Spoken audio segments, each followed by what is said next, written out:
Welcome to Creativity, the podcast where art and engineering collide. In this podcast, we discuss our personal creative endeavors ranging from woodworking to electronics, art, and life in general. My name is Jeremy S. Cook, and this is my co-host Max Maker. Hi everybody! This week's special guest is known only as Pocket83, and I'm really excited we got to have him on today. Hello. He sums up his creations as useless objects of interest, puzzles, games, woodworking, mathematics, toys, and innovations, which fits in perfectly with this show. So Pocket, what besides what we said there, what can you say about your online persona?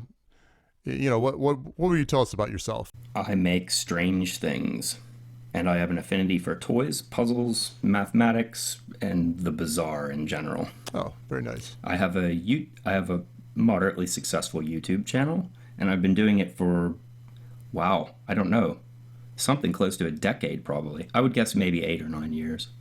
So Pocket, you know, what's on your channel? It's all kind of different, but all seems to kind of have the same sort of feel. What exactly inspires your builds? Wow, that's a tough question. Obsessive thinking and staring. So one of my main sources of inspiration, I hate to use that word. That's so, ugh. It sounds so artsy and pretentious. Well, Don't worry to be mainstream. It's okay. yeah, exactly. I don't mean to sound so countercultural, but one of my main sources of inspiration is to stare at my stupid ceiling fan. I hate it because it has 5 blades and 4 lights, and those numbers just don't they just don't match. There is no possible way that you can make it match. There's no symmetry to it. There's no aesthetic beauty to it. And there's not even a good engineering rationale for it. So why did they do it? I don't know. I hate it, but when I stare at it, it makes me think. So what is my source of inspiration for the ridiculous things that I make? Obsessive thinking. You just, when you think about something long enough and hard enough, it starts to lose its context. It starts to become different, and then you can see it in a different light, and I don't know, it helps you to approach problems from ways that other people might not consider. Usually people look for the shortest, easiest solution, but I like to take the most complicated and unnecessarily ridiculous route around solving a problem sometimes. And I never do anything twice. Everything that I've ever done, I just about get good at doing something, then it's time to pick up a new hobby. That's interesting. So, I mean, with your inspiration, do you feel like modern technology, like just having a cell phone pinging you all the time or a TV, do you feel like that destroys some people's creativity? That's a very difficult question to answer. It's a wonderful lead up that was a wonderful segue into me railing against technology, but it's a double-edged sword. There are wonderful things about technology. Can you repeat the question again? I want to break that question down. Say it again.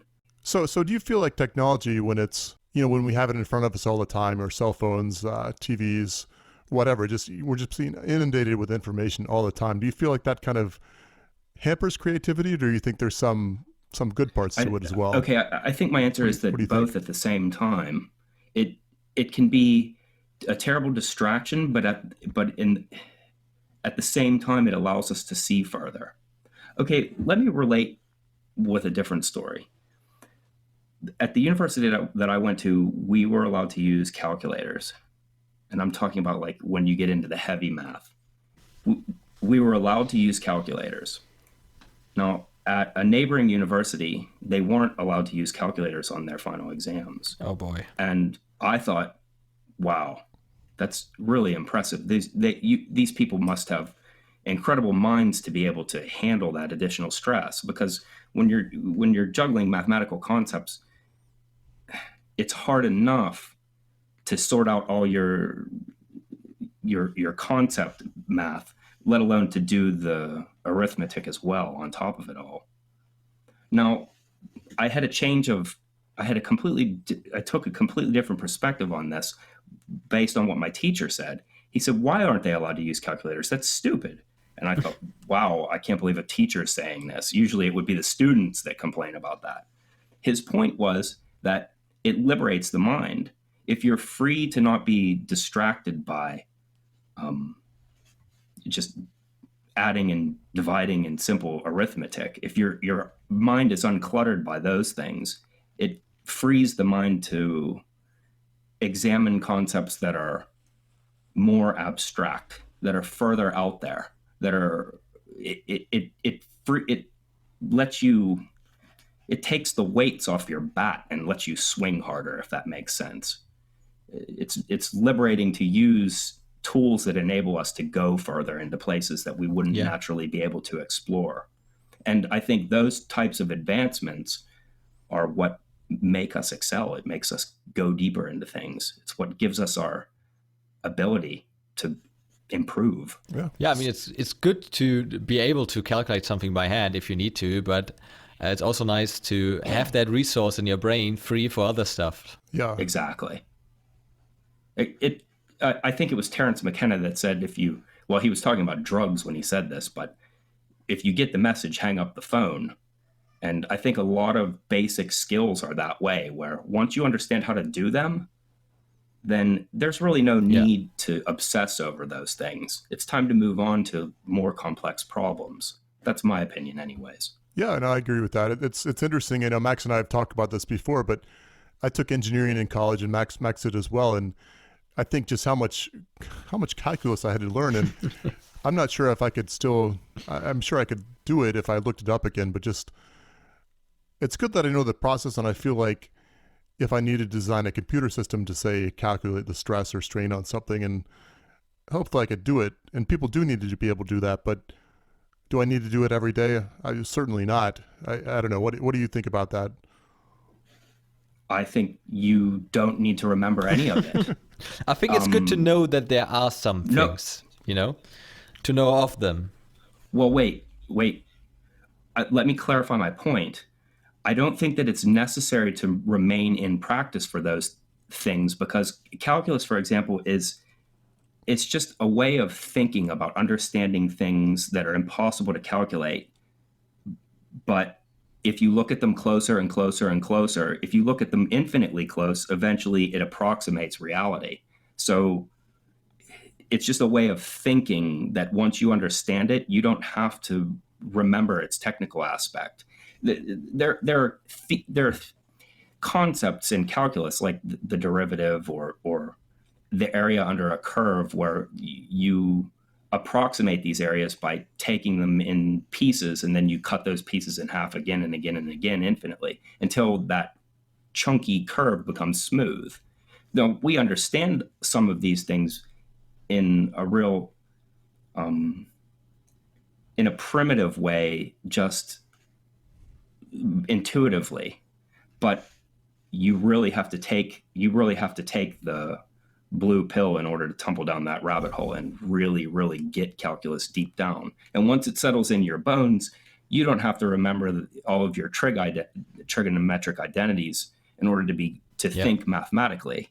You can just do it naturally. It'll be your new default position. You can never totally unknow calculus once you've known it. Yeah, when I was at university, they often talked about transferable skills, which just means, your brain creates connections that can be used in a completely different way, away from maths. Let's say you do some baking or stuff like that, and then suddenly that is easier for you because you know calculus. You don't actually think of calculus. It's just connections in your brains that help you otherwise. Of course. I totally agree with that assessment. Now, this is a cliche, but I remember one of the old Mortal Kombat games when you turned it on, and I never forgot this. It would always say, as soon as it powered on, it said, "There is no knowledge that is not power."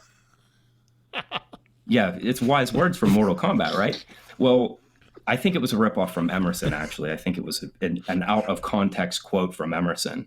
But nevertheless, the thought is profound. Everything that you learn, even if you fail on the way to learning it, lends itself to other applications.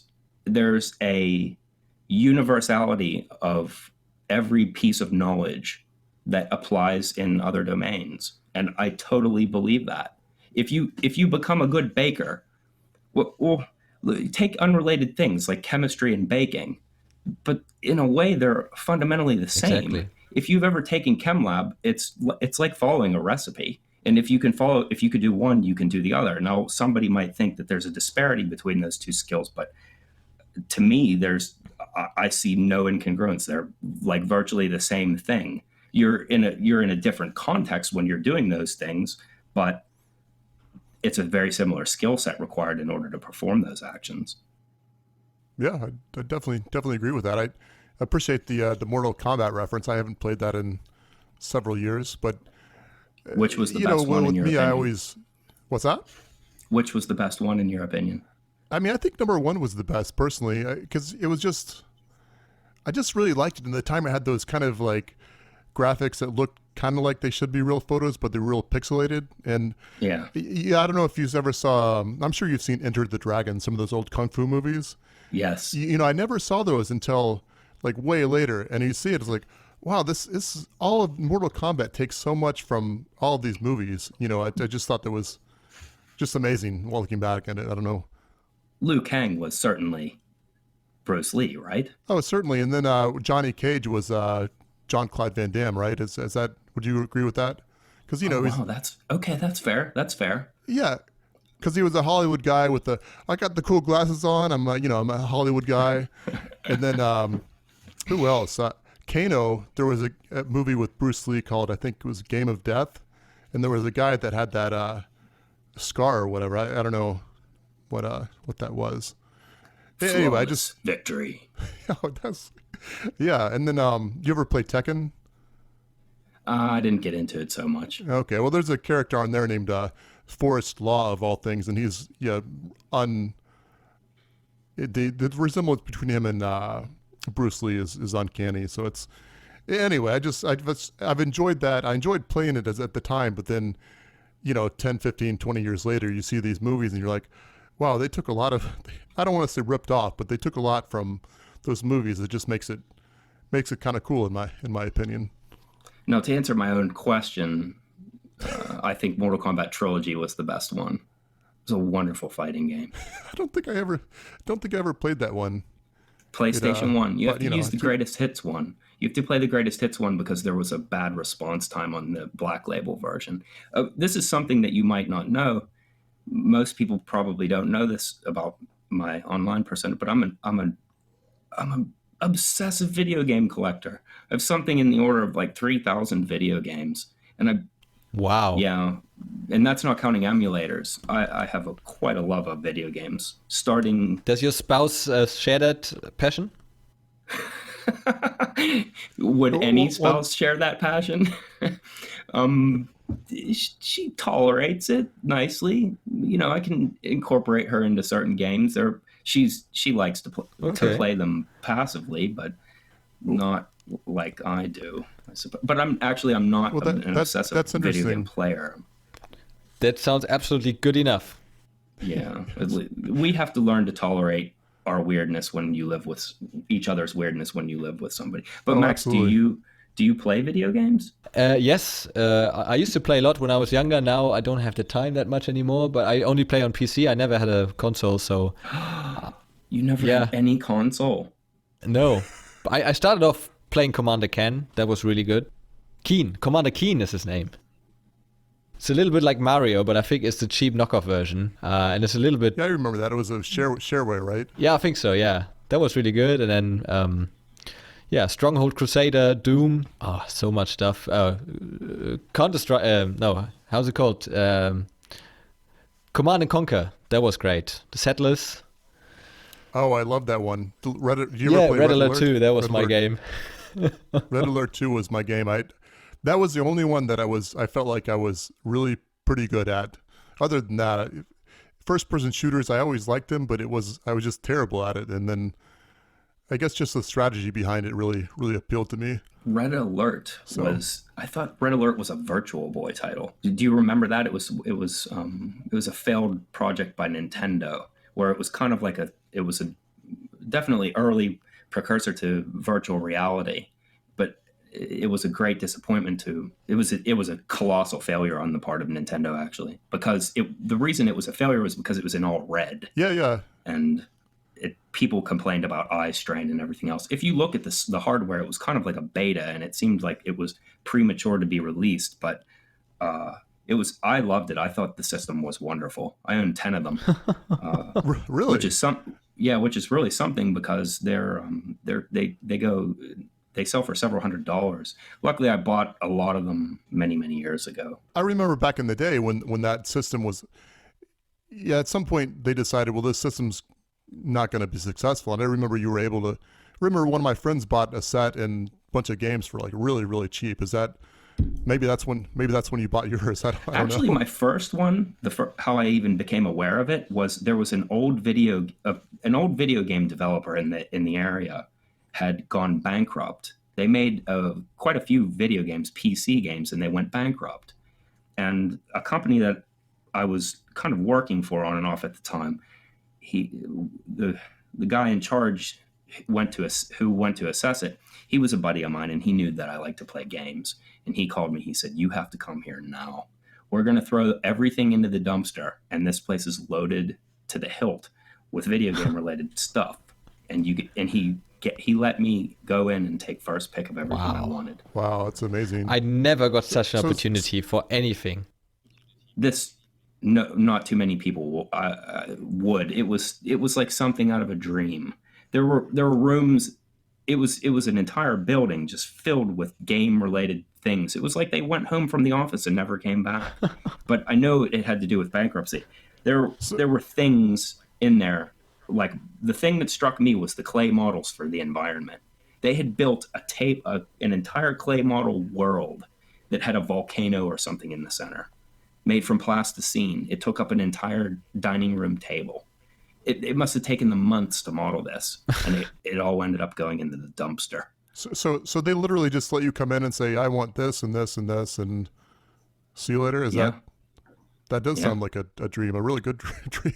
I worked on some games when I was younger. I've actually, this is kind of strange. It's a strange thing to admit, but my dream in life was to model 3-dimensional objects for video games. So when you're playing Counter-Strike and you walk into this room and you're about to just start shooting everything, over in the corner, there's a lamp and an end table with some books. I wanted to be the guy that drew those. Yeah, no, that's cool. It's do you remember? I remember when I played video games. It just got to the point where you could destroy some of the objects in the environment. I thought that was a pretty neat step. Maybe you're familiar with that too. I don't know. Maybe you thought that was cool too when you could blow up the TV or whatever else. Yeah, and you always check your boundaries. What is not blow-upable, upblowable, explodable. You could shoot the TV and the TV explodes. So then you try the telephone and that doesn't work, and then you're like, so that's why they stopped with the effort.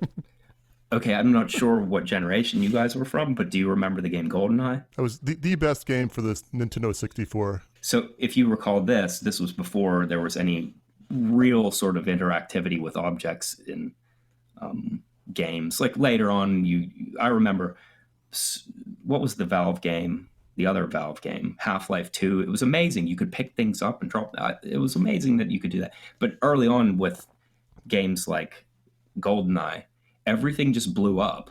So there would be like a book on the table, and when you shoot it, it would explode.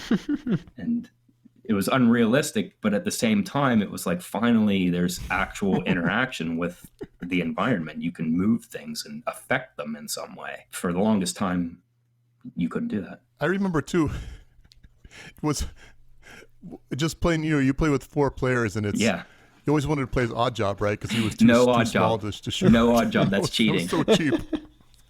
And now there's a game where you actually become the objects. There's a prop hunt where you transform yourself into an object, and you can move around as that object, and the other person has to find you and shoot you. So you can become the telephone and just hide on the table. Well, you can't make that stuff up. No, somebody did. Yeah, I know. Yeah, somebody did. So to bring it back to YouTube and games, it reminded me of PewDiePie. I mean, he finds the weirdest games. Do you guys ever watch him? I used to, but not now anymore, since he's a bit controversial and a bit of an idiot, I think. Oh, well, yeah.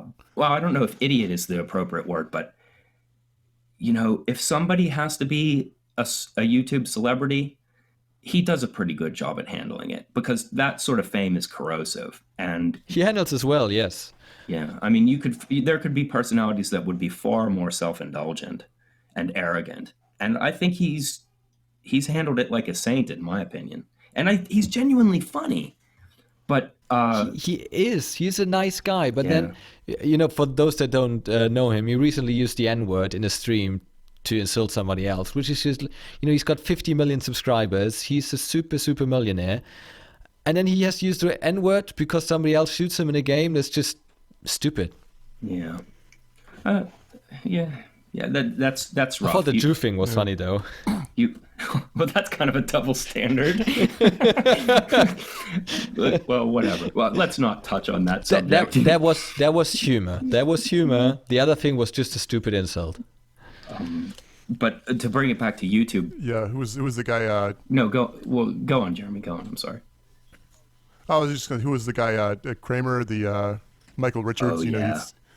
You remember that he was just bombing in some sort of comedy performance, and he started using that word over and over, and I think people never really forgot about that. No, to that's be a honest. taboo. That's a bad one. That word. Yeah, that's That a word, bad one. it sticks out in conversation. There are words that jump out. They have pointy edges, and it pierces the silence. You have to watch that one. But anyways, to bring it back to YouTube, I'm interested. What are your favorite channels? Oh, Pocket 83, obviously, and Pocket 83 too. Yes. Oh yeah, Me also, I'm Pocket sure. 83. I check every morning for new videos. Oh, I'm sure you watch all of them. Yeah, there's some boring and dry content on there. I like to watch SV Seeker. I don't know if you know them, but for those that don't know him, it's the guy that builds a ship in his backyard or front yard, a steel ship, a giant steel ship. It's like 20 meters long, which is like 60 feet, I think. And he's building it from scratch. He started with raw steel. He actually started before that by building a crane to handle the steel. And he makes a lot of stuff from scratch, and it's always inspiring to see what you can actually do and to think out of the box. A lot of things he doesn't have to buy because he just makes them himself. That's amazing. So, does he live in a neighborhood? I don't know if you have HOAs over there in Germany, but I don't think my neighbors would be. Oh, he's from Tucson, Arizona. No, Dallas. It's northwest of Florida, not far, like 2 states Okay, ahead. So he's in a rural area, I assume. Yeah, Is that correct? Yes, he lives next to steel yards and to scrap yards, so the neighbors don't mind. Oh, Yeah, sounds he awesome. bought a shitty house. He bought a house and a property for, I think, 40 grand. And it was a complete mess, It was like one of those houses in New Orleans after the hurricane. And he just did it up again. He said, well, this is cheap, This allows me to spend money on my boat. And he also drives a really old Toyota that cost $1,200, he said. And he says, well, it's a shitty car, but it works and it saves me money to do other stuff. Did you guys play in the junkyard as kids? No, I played in hay balls. Never at the junkyard. My grandfather owned a shop, a metalworking shop. So I was always playing those pipes and stuff, which is pretty dangerous. Looking back on it, I was climbing around in pipes, and I remember my grandfather. I think he told my dad one time. He's like, this is not a playground. It's not like for kids to run around in. And that was probably pretty good advice looking back on it now, having a kid myself. So Probably. I do remember playing in the junkyard as a kid. One of my friends lived near one, and it's amazing. You have to watch for bees, though, because you pull up a piece of sheet metal or something, or an old tire, and you can get swarmed by hornets, and that can be a bad experience. But it's a great way. Now, if I had kids, I would yell at them, get out of the junkyard, naturally, right? Yeah. But looking back on it as a child, what more creative environment could you have? I remember him using an old jigsaw to cut out 1/8-inch sheet metal because he wanted to make a go-kart frame. And it was just pure tenacity and creative spirit that got him through that. Did the go-kart ever run? Not really, but it's the starting point of an inventive spirit. I mean, you have to play with the toys you're not supposed to play with in order to get to that next place. I remember waking up in the morning, before my parents were up, which I'm sure they love this, and just getting all my dad's scrap wood and just nailing it together in just the worst construction project you could ever imagine. Oh yeah, it's just a mess. And then his scrap wood is ruined because it has nails and screws in it. But would you like to hear about my dad's table saw? Sure. Yeah, sure. By any standard, his table saw is a death trap. I don't have any memories of him using it actually, but now we use zero clearance plates. You guys are familiar with that, right? Yeah. Yeah, it's to the listener who doesn't know. The idea is that the blade comes out of the table saw and there's a cavity around it. And older table saws had big, what's called a throat, a big opening between the blade so that you could put in a dado stack or some other goofy device or turn the blade to an angle.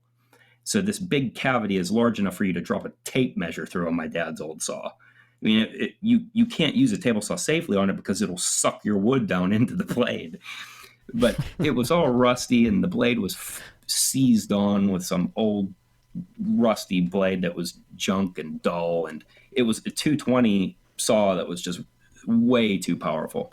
And here I am, about probably 13 years old, no instruction whatsoever, no idea how to cut Oh God, no. anything with the table saw. And there's stuff all over. You can't even turn in there because there's just stuff all over the floor and all over the walls.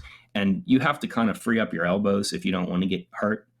You have to have room, because if something bumps your piece, it could bind the piece of wood against the blade. It was just, the whole thing was a death trap.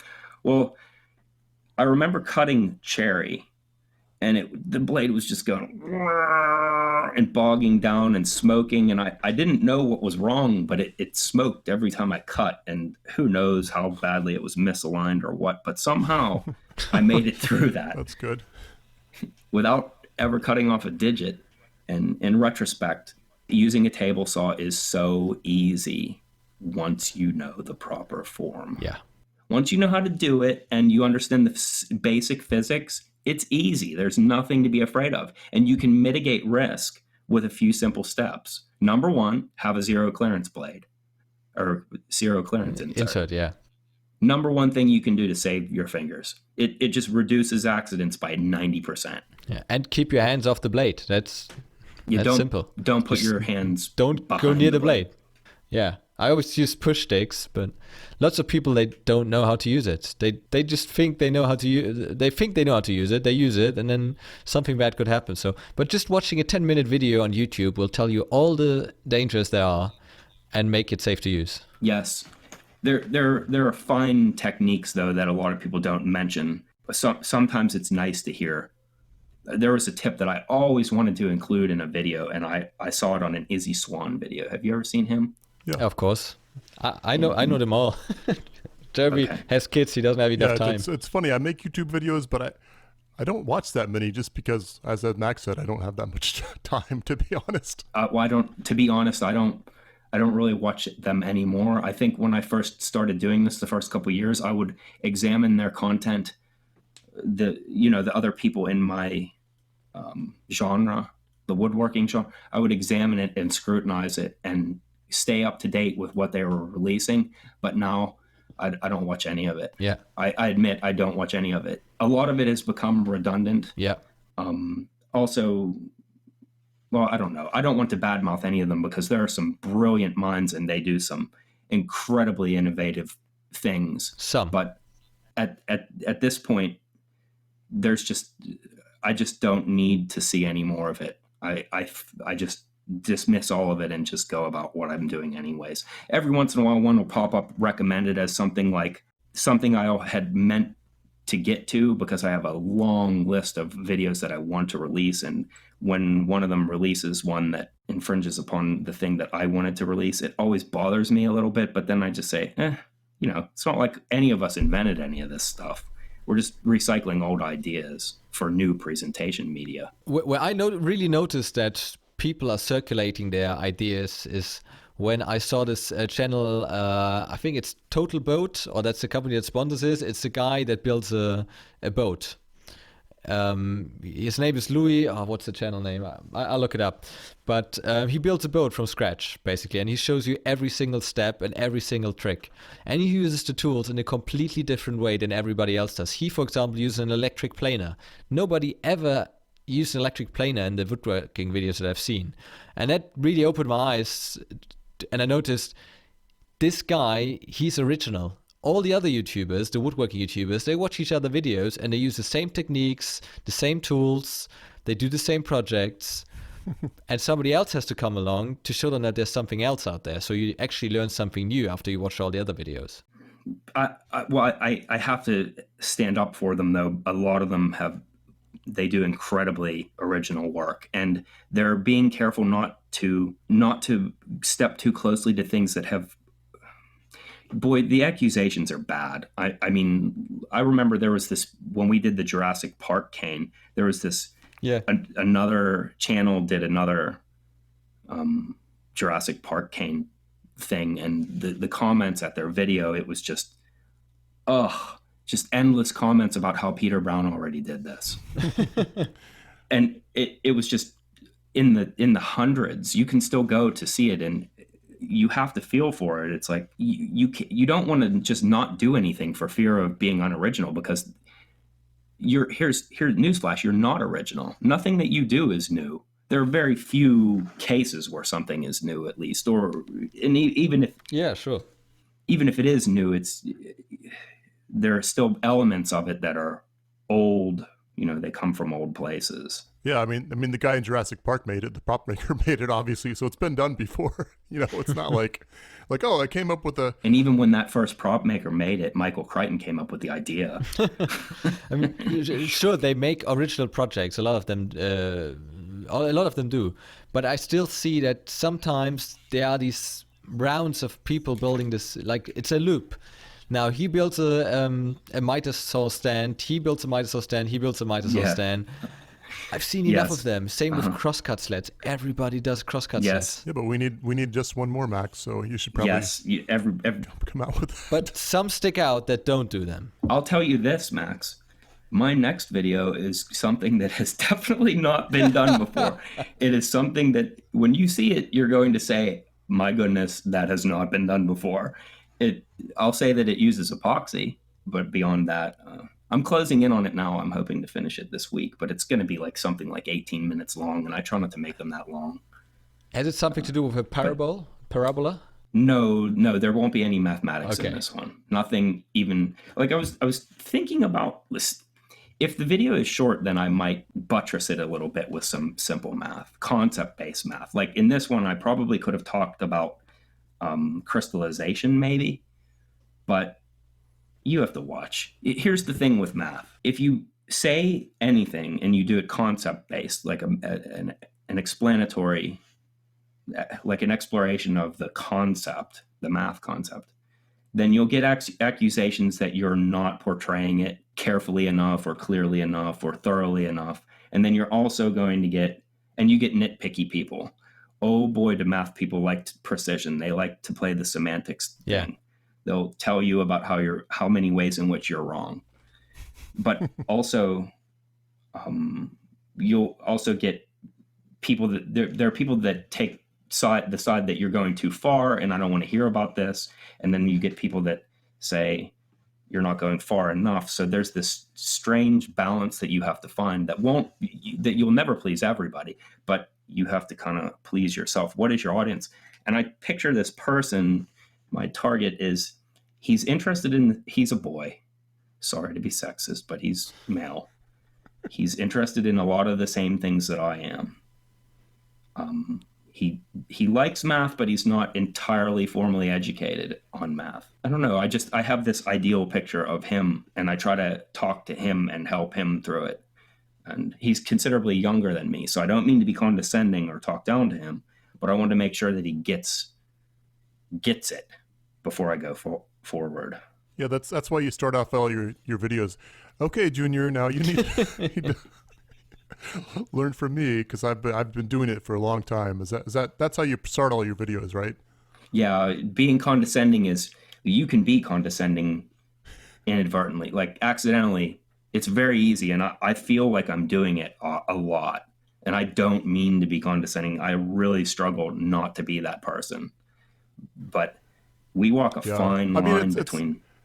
It's kind of funny though, because it's like, I feel like, not you necessarily, but if somebody is condescending, if that's like their persona, it can be kind of funny. It's weird. It's like, and I'm not talking about you necessarily at all, but it seems like people kind of like people that have a little bit of an edge to them, but you got to like not cross that other edge, if that makes any sense. I mean, if you're just explaining something like, well, this is how you do this, this is how you do this, that's interesting. But then if you kind of, I don't know, you know what I'm saying? Yes, but I'm not good at assessing where that edge is, because it's difficult. There's such a big audience. There's such a big mix of people. Yes. You don't know who the videos, what they're watching. No, and a lot of the personalities that do really well, they seem to me to be arrogant, abrasive, condescending, and way too self-absorbed. And people like that, though. And I think what it is that they like to be, well, it's evolutionary. To be honest, it's evolutionary. And this will be controversial to say, but most people are betas, and they need to be put in line. They like to fall in line. It feels comfortable to be led. You feel like you're the alpha dog, I guess. No, I didn't say. I've adopted the alpha persona at times. The sink a nail in one hit, I'm a total alpha, and in the comments I will be. In real life, no, I don't think so. Even by my posturing, I'm not that person. I don't like to be. I'm not very confident. But isn't that the nature of YouTube? You know, that it's a one-way communication. You are talking to the audience. The audience doesn't have a say unless in the comics. I suppose. Well, look, there are a lot of different ways that we can go about doing this too. You can adopt the alpha approach, but there's going to be pushback from that. You can adopt the beta approach, and there's going to be pushback from that. They're going to push you while you're down if you take that one. Now, here's one approach that I absolutely will not take. I will not take the apologetic route. A lot of presenters, you'll see them say, I'm using 2-inch screws because that's what I had on hand, or because and there's always I've probably done that. A lot of people do that. It's an easy rut to fall into because it's crowd pleasing. You're explaining why you did things. You try to find an excuse for something that you haven't even been accused of. Exactly. Yet. But why? Where does this come from? Where does this insecurity come from? It comes from the fact that we've been hit down for every move. Every time we stuck our head up, we get bopped back down. And so eventually you become beaten from this. You can, at least. But I'm pretty argumentative and I'm pretty resilient at times. So I won't do that. I won't take that approach. I'm doing it this way because this is the way that I want to do it, or because, I might, where it's reasonable to do so, I'll provide you with my rationale where it's relevant. But for the most part, I can't be asked to apologize for every little decision that I make, because there are an infinite number of ways to do everything. So it's just a waste of time for me to sit there and tell you that I took this approach because this is what my store carried. You don't need to know that information. It's right. It's irrelevant. Right. Yeah. Nobody cares if you have Home Depot or Lowe's or Scotty's next to your house. Not that that's a store anymore, but no. I've got two tricks that help me avoid this. The first one is when I set out to do YouTube, I said, screw what people are thinking about this. I'm just going to do it because I like to do this stuff anyway. So I can record it and people can have fun watching that stuff. So I don't really care about bad comments. I told myself, if there are bad comments, let them be. I won't be annoyed by them. And the second thing is, I don't explain them what I do. I try not to. I try to show them what I do from the footage, and I try to tell them an interesting story with the voiceover. So they have two things that they watch at the same time. Because otherwise you fall into this hole where you start to explain every single thing that the people already see on screen. Right. Yeah. There's a fine line between, like you said, explaining everything and just not explaining anything. And I think that's kind of like what Pocket was talking about. You got to kind of find that balance, and that's I guess just it's a matter of putting the videos out and seeing what people like. Would you guys agree with that? I at the risk of sounding redundant, the way that I deal with this is that I think of that imaginary person. He's that kid that he's not necessarily a kid, but I'm helping him through it. Now, along the way, there's going to be these people that have been doing it for 40 years, which this makes me laugh. I have a video about, it's something like how to install crown mold or something like that. And almost weekly, I get somebody who comments that I'm doing it wrong. And it's like, if you're a professional at installing this, why are you watching a how-to video? And then you're watching a how-to video explicitly for the purpose to offer your unsolicited opinion. And so I always argue this point because I don't know why it's futile, but I do it anyways. Empirically, you can't make the claim that it's wrong because you could put crown mold sideways and use it as door casing. And there's no objective measure of the correct way to use a trim molding. It's just decorative. Yes, and now you can take the argument that no. Crown molding it's derivative of Roman architecture, which was assumed from original Greek architecture, which had a specific molding direction. Blah blah blah blah blah. But so what? What we have at Home Depot that's made out of white crappy foam is not the same thing that the Greeks were using. It's like a weak copy of that at best. It's like a shadow of what that was. And right. Besides, well, Pocket, that's why at your house you use the stone crown molding, correct? Is that accurate? Yeah, exactly. Marble. I use only marble because I'm trying to have an accurate depiction of what existed at the time. Because you're the alpha house builder, I guess, right? Yeah, I'm a purist. And of course, his font is Times New Roman. Yeah, and I also wear nothing underneath. I wear sandals nearly every day, so that you know. And in case you're wondering if you want to picture what I look like, I look like a hipster. I'm a stereotypical hipster. Well, I've seen a picture of you. You're doing some pull-ups on the pull-up rings. I think that's you do an impressive number of pull-ups. To be honest, I've been working on doing one at the gym for the last year or two, and that's not going too well. At least you're making progress. You're going to the gym. Yeah. I don't use the gym. Yeah, and last time he biked. I don't use the gym. Right. Max shamed me into biking to the gym because, as he, quite accurately implied, that's a pretty big waste of time when you're just driving the car to the gym, you drive back, you walk on the treadmill for 20 minutes and you spend 20 minutes in the car. And that's playing down my workouts a little bit. I'd say, lift weights or whatever, but it's kind of a waste. So. Well, I don't go to the gym, but I made a home gym. Unsurprisingly, I mean, if you're familiar with my channel, I'm a rather resourceful person, right? So I invented. We noticed. So I invented a lot of that. different ways to target the different. Well, one thing that I can advise anybody on, if you want to get in better shape, the rings. I've been training on the rings. Actually, I made a video about this just yesterday. I finished it, but I didn't release it. And I don't know if I'm going to. Why not? Because you've got to now. Because it's consistent. You announced it practically. Oh no, I don't. I make empty promises all the time.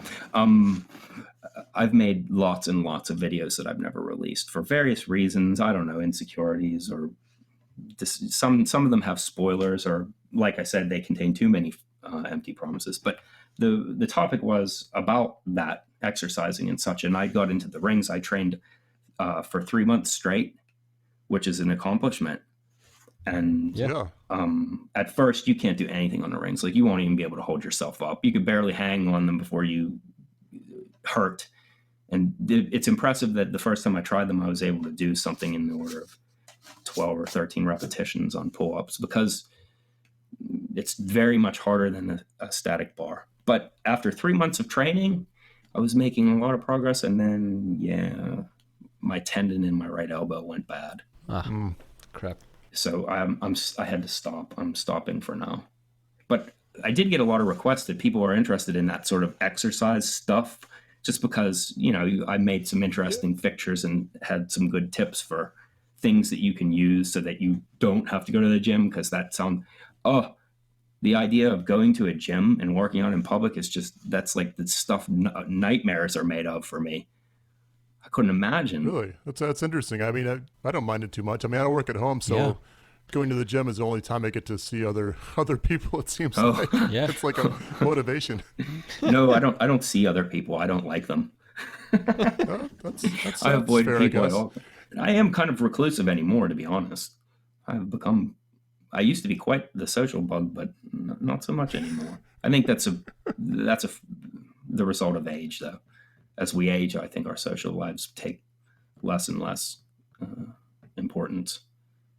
We become lost in our own weird little worlds to some extent. And my weird little world is filled with... And plus, I feel like... Go on. I apologize. Okay. I'm not a good podcaster. Yeah, We it's need tough, that. because if we were that's part sitting of here the- next to each other, you'd have some was it visual cues, I guess. Say, okay, hey, here I am, and I don't know, it's very subtle. It's not like you can see me opening my mouth or something. It's, I don't know. I guess it's just something you gotta get used to. No, I we guess. would have to do it many times before we don't trip over each other. We're at 50 minutes or something, Yeah, and yeah. that's just not sufficient. This is a skill that you would learn after. If you watch Joe or listen or watch to Joe Rogan, I mean, he's very skilled. No, very little. I used to. What's that? The comedian? Oh, it's Seth Rogen. No, I don't know. Yeah, he's got a podcast. He's I guess he likes well, he's into MMA, right? And another how can I put this? A certain kind of plant, I guess. Is that kind of his theme? Well, I think part Are of we talking about Seth Rogen or Joe Rogan? no, Joe Rogan. Seth Rogen Seth Rogen's the guy that's in those cheesy movies. He was in, what was that one that was so funny?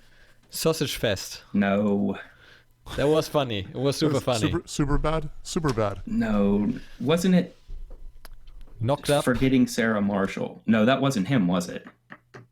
No, I'm getting my wires crossed. Never mind. Oh, we're talking about Seth Rogen. I thought you were talking about Joe Rogan. I am. That's, Sorry. Okay, we're all Messing up. confused. Back to Joe Rogan. Joe Rogan has probably the most successful podcast ever. And part of the reason that he's so successful, aside from the fact that he's just tapping into the angry young white male demographic, which is like really, really a strong demographic. Are you angry? Sometimes, not at the moment. Why, do I sound angry? What are you trying to say? Sorry. No, I think part of the reason to Joe Rogan's success is that he has a lot of interests. He has a diverse range. So he has a lot of public intellectuals on, but he also has like MMA fighters, and he'll have people that are just relevant or interesting, the movers and shakers. And he gets some proper weirdos and rock stars. So it's a good podcast. That sounds a little bit like Howard Stern. It's not as offensive. Howard Stern's kind of in the shock business. Well, he was when he was relevant. But Well, I think he's still relevant. People listen to him. He's just not in the news that much I'm anymore. I'm hesitant to say, but I always liked Stern. He's so arrogant. He's just awash in his own self-worship. But he was a brilliant presenter. And we used to listen to him way long time ago. When I was a construction worker, I would listen to him.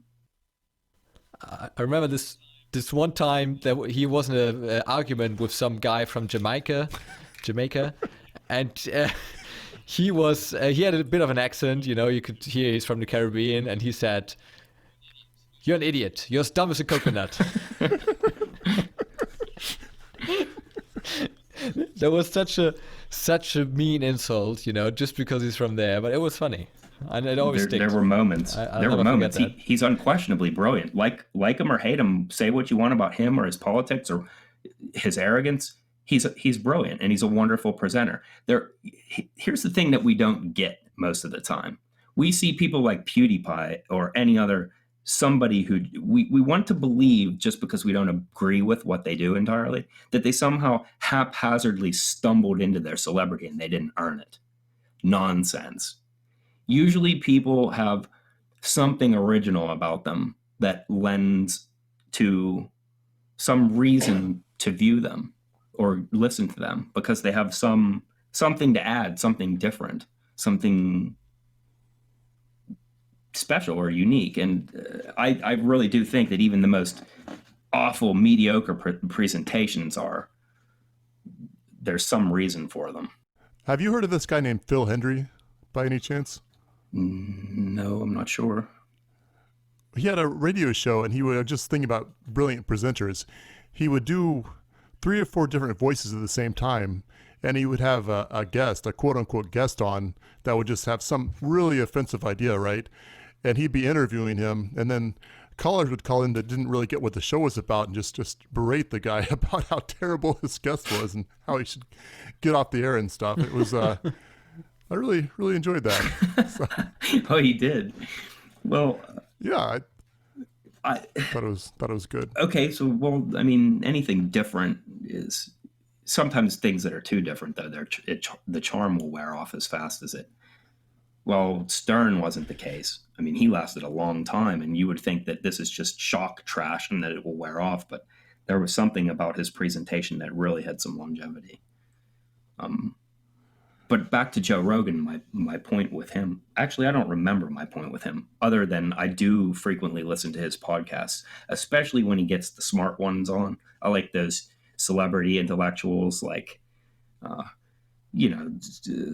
Sapolsky and Sam Harris and Jordan Peterson, those types, the science / interesting stuff, especially where it bumps into philosophy. I really like that. It's one of my ongoing passions. No, speaking of Jordan Peterson, when in preparation for this morning, I looked around. One of his memes is to clean your room. They turned it into a meme. He's fond of saying, clean your room. And it's a metaphor for, get your house in order and promote clarity of thought. And I don't know. I don't know. You have to listen to him, but it's a metaphor, I believe. But I was laughing to myself while I was doing it this morning. I'm cleaning my room. Like, if I'm going to give a clear presentation and make some sense with these guys, then I should probably clean my room. And in doing so, I spilled my coffee all over my computer, everything. So wait, you literally cleaned your room? Because I think that's awesome, or figuratively. I can't tell. Yeah, but I attempted to, but then I spilled my coffee, and so I ended up in more of a disaster than.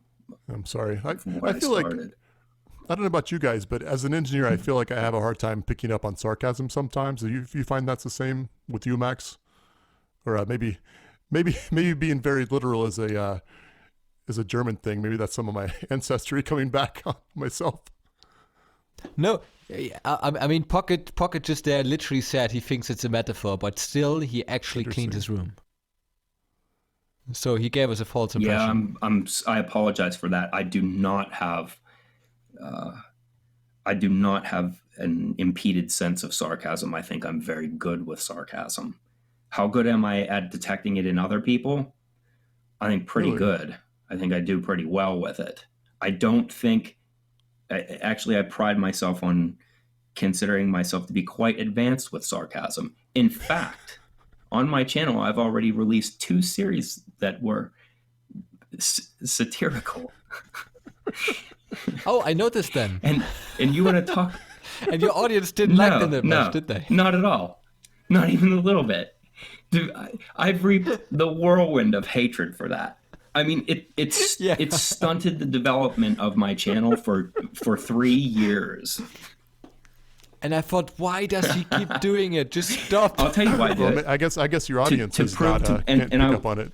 Well, is that what you learned? Some of them do. Some of them loved it. They were totally on my side, but most of them hated it. And the messages, I got death threats over it. The hatred, just pure. Death threats? What? Yeah. Well, why don't these people have better stuff to do with their time than give death threats to a random guy on the internet? I mean, what are these people doing? I mean, what do you do for a living when all you have to do, you just think they had something better to do with their time than make death threats to a guy who gives you his content for free on the internet. You know what I mean? I have to say it was pretty annoying though. Like the first video was clearly satire. What do you mean it was annoying? It was brilliant. No, well, the first video I could clearly see, okay, he is raising awareness for a problem on YouTube, which was probably clickbait or something like that, or Wait. Back up. To which series are you referring? Oh, I don't know. Okay, because I did it twice. The one time I told them that this is going to be a video game channel now. And I reviewed old games, and it was so dry and boring and bad and awkward. It was like, I think Andy Kaufman might have laughed if he saw it. No, I don't think I meant that one. I meant the one where it was basically like bullshit videos. We're not saying bullshit on here. The clickbait They were ones and nonsense everything. videos. Yeah, clickbait videos. Yeah, well, the mark of good satire is that it is social commentary. I mean, I was trying to make a point. But the thing is, I got the point from the first video, but then there were like 10 more. to the point where the people said like, okay, we got it, you can stop now. Yeah, and but I thought, okay, after all these comments, surely he would stop now. And then there was another one. And another one. But the thing is, I didn't even release all of them because I had to stop because the vitriol was awful. I mean, there was one comment from one person that hurt, and I mean it like genuinely hurt. And what did he say? See, what people don't realize is that those videos still exist. They're just no longer public. So I leave them there as a repository of hatred that I once in a while go back and revisit and read the comments to remind myself that they don't really like me. Are you going to share what it was that hurt? No, because I don't want to. I don't want to send everybody reopen after that wound. I understand. But is that where the source of your video where you were just making fun of all the trolls the whole time? Because that's as much as I like your technical videos, I feel like that was one of my favorite videos. Like, go troll yourself. Was that what it's called? Go troll yourself?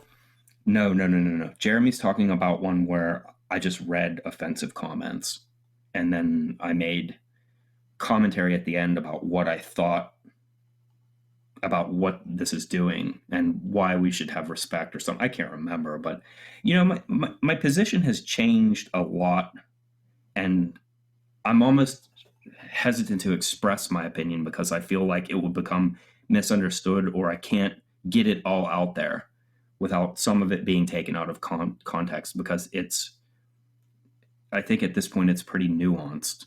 I've learned so much about, I don't know, what makes people angry and to what extent they're allowed to voice their dissenting opinion. But pure hatred and pure just anger, I see no usefulness to it. But I have to say this, and I preface every time I move into this discussion, I have to preface by saying that I'm an extreme adherent or advocate for free speech. I don't want to suppress free speech. I hate doing that. Like on my second channel, I don't remove comments on my second channel because most of the people there it's just not the general population. Yeah. The general population, I have to suppress comments because a lot of them are made by kids, and a lot of it is just offensive swearing that's only made to promote hostility, and you have to squash that bug or it'll get bigger.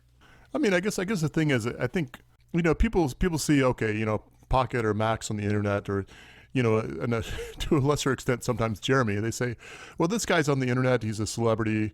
I mean, maybe not a celebrity, but I think people don't see them as an actual person, so they can say, oh, well, let's just insult this person. What a dumb project this is, without realizing, well, there's actually a person on the other end of the line here. And, I see most comments I think all of us get are extremely positive, but you wouldn't say, oh, that's a stupid build or whatever to me if in public. That's if you knew I was actually a person, if that makes any sense, I guess. Unquestionably, the psychology behind your claim is entirely accurate. The first thing that people do in order to become truly nasty is that you dehumanize the target of your hostility. That's how the Holocaust was spread. I mean, how do you get people to commit mass genocide? the people that you're killing off aren't really humans. That's the way that you have to approach. In the case of public people that are in the public light, no, if you're on social media, then you forfeit your humanity. They don't see you as a person. You're an object. They refer to you in the third person, and they never really fully apprehend that you read those things and you're affected by them. Now, I also want to take issue with something that you said. You said, and I hear a lot of people say this, that the vast majority of comments are positive. That has especially in our genre. That has not been my experience. I think that the vast Was it not? numerically they're split. And if you don't count the ones that are completely neutral as good, if you're just measuring the net connotation to comments, like the flavor, the feel that they have, then it's split. There's a bell curve, and the center of the bell curve is right around average. You get just as many nasty ones as you get positive ones. Some of them I get showered in adoration, and I've received letters from people, countless letters, and I get gifts. People send me cool stuff and weird stuff. Yeah, but really? But well, never happened to me. There's a hatred that offsets that. It's interesting. Yeah, I never experienced that. That touches on an interesting. Well, so far. Well, wait. Okay. How many views does your channel have? In total, I'm not even sure how many views. I've got 8,500 subscribers. So. Well, that doesn't necessarily correlate with views, though. Did you get like a million views? No, not yet. Okay, I think that's interesting. I think I started to really. Go on. I was just gonna say my channel, I guess, has a bit more views than yours in, Max, but not nearly as many subscribers. It's interesting to see how different channels rank up. But that wasn't really your point, though, Pocket. So please continue. Well, so you say they come with more views, the comments get worse. I've got 415,000.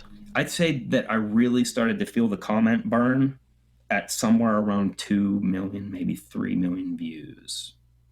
That's where it started to hit me as, wow, oh man, it changed my perspective of humanity. For a while, I seriously really, really took a cynical approach. Like, I thought, I can't believe that it's this bad and people don't understand how bad it is. And in a way, I can't even explain it to other people in such a way. They'll say, oh yeah, I know, Facebook's rough or whatever. And like, no, you really don't understand. When you get a couple million views, the comments associated with those can just be downright horrible. I mean, like, your thumbs are deformed looking, you're retarded, you should kill yourself. Really?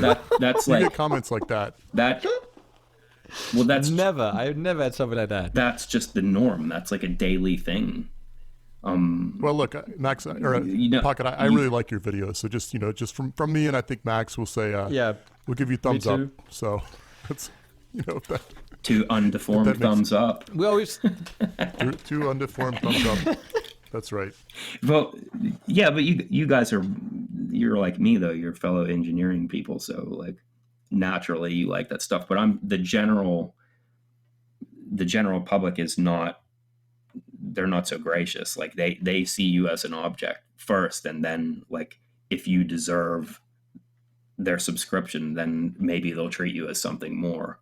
But they also I think that you don't read the comments because it's always like, he sounds like Batman. He sounds like Batman.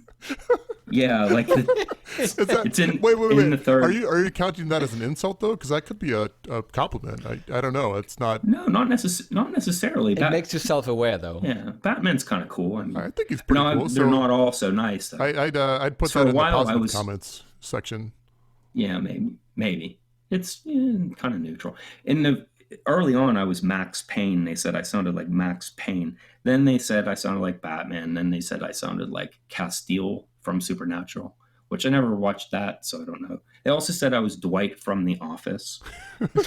That's an insult. Yeah, but Dwight, I don't know. Dwight owns a farm, though. I mean, he probably has more money than anybody else in the office if you really analyze Big on beats Bees, Bears, Battlestar Galactica. What? Battlestar Galactica? Battlestar Galactica? He's a fan of Battlestar Galactica. You know what? The new series was He's a pretty huge good, fan. and they cut it off Netflix when I got kind of bored with it. I don't know. Do you guys watch that show or not? Because that's pretty. Yeah, to the end. I watched it every year during exam period because I had so much free time. Well, don't. Battlestar fracking Galactica. Well, don't tell me what No, I happens didn't at watch the end, Battlestar please. Galactica. Dwight Schrute likes it. Because I watched it on Netflix, Wait. and then I got a little bit bored with it. Because after 5 seasons or so, I just needed a break. And then when I came back to it, Netflix no longer had it. So I was I don't know what happens at the end. I'm guessing there's some. Well, how about Star Trek? Do you guys like that? I prefer Battlestar over Star Trek.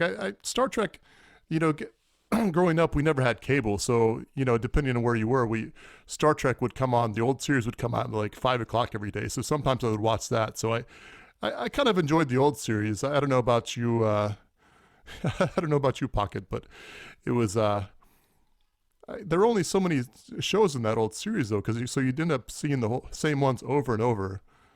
So I don't know. So. I guess me calling it. I think it developed. It developed nicely.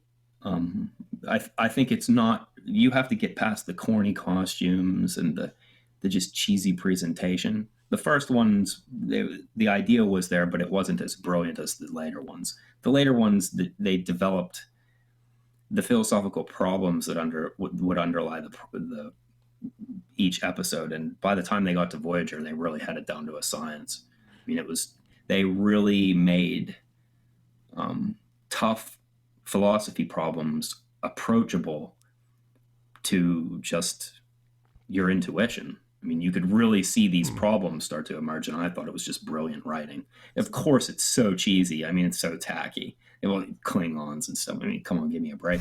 But if you really think about the underlying problems, it's a brilliant show. So I'm a fan. I was at a Star Trek convention once, as a matter of fact, and you'll see some proper weirdos there, man. People walking around like Worf, and they shave their head. Remember in Big Bang Theory how they went to it and they dressed up like, oh man, it is that bad. Okay. And I think they got their car stolen or something on the way there. My problem with Star Trek, like, I don't know, I guess you're talking about the original series, right? But or all of them. What are you?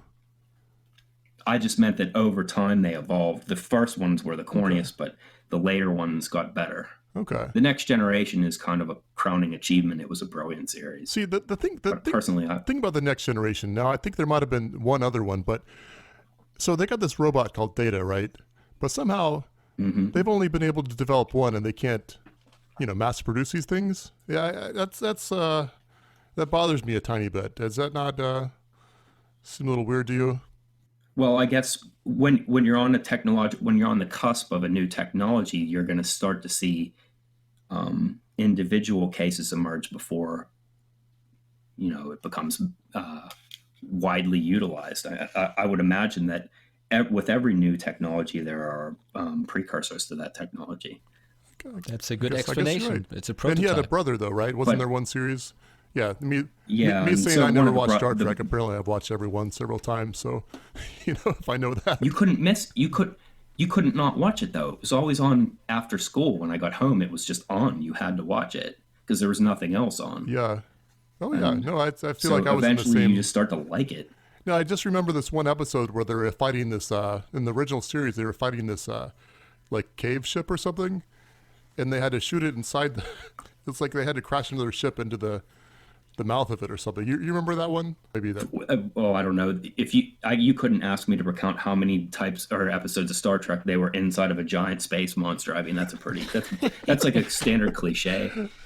All right, good point. So you're gonna have to give me more than that. I looked it up one time, and I think I don't remember, but there were just hundreds and hundreds of these episodes of Star Trek. I mean, I think it was like 300 episodes, maybe it was 600. I'm sure somebody can tell us in the show comments if that's a thing. Yeah, somebody's writing a mean comment right now. Speaking of which, we'll post this on my channel as well, because that way people can leave feedback, which leads me to a question about your podcast. How do you expect people to comment on your content? Oh, they can comment as long as they stay civil. But where? They can comment on SoundCloud and they can comment on Twitter to our individual accounts. So that's Jeremy S. Cook and Max_Maker_YT for YouTube. Well, in this case, for this example of this podcast, I would invite listeners to comment on my second YouTube channel underneath. Sure. And don't try to be clever by saying something deliberately provocative. It's not clever after you read like a million comments like that. At first, it's kind of funny that people are like poking at me friendly, like it's a friendly troll. It's like, hey man, you sound like gay Batman. Wink, wink. And it's like, I get it. I really do get it that it's like it's in jest. I told you I'm good at picking up satire. At least I'd like to think that I am. But yeah, it's after a while it all becomes the same. And there's this internet adage. It's called Poe's Law. Are you guys familiar with that? I think so. Is that the one where eventually it goes to Hitler or something? Is that where? No. I know what you're talking about. Though. No, that all internet discussions eventually degrade to talk about into all arguments eventually degrade to the point where they use a Holocaust reference, at which time you forfeit the argument. But no, that's not what I'm talking about. Poe's Law states that satire on the internet is indistinguishable from extremism unless you're given a cue. That is very true. Oh, that's true. Yeah, so at you least can't in my tell. Experience. Yeah. I'm an avid commenter on Reddit, especially on the politics subreddit. And I always try to stay not neutral, but fair towards other opinions. And sometimes just by staying fair, I get downvoted to hell. Just like today somebody said, oh, this person should be hung because he did that. And that person is a bad person, but I said, still, he shouldn't be hung. You know, we've got justice, we've got courts and stuff like that. I got downvoted for that. Well, if you're neutral, then you're fake news.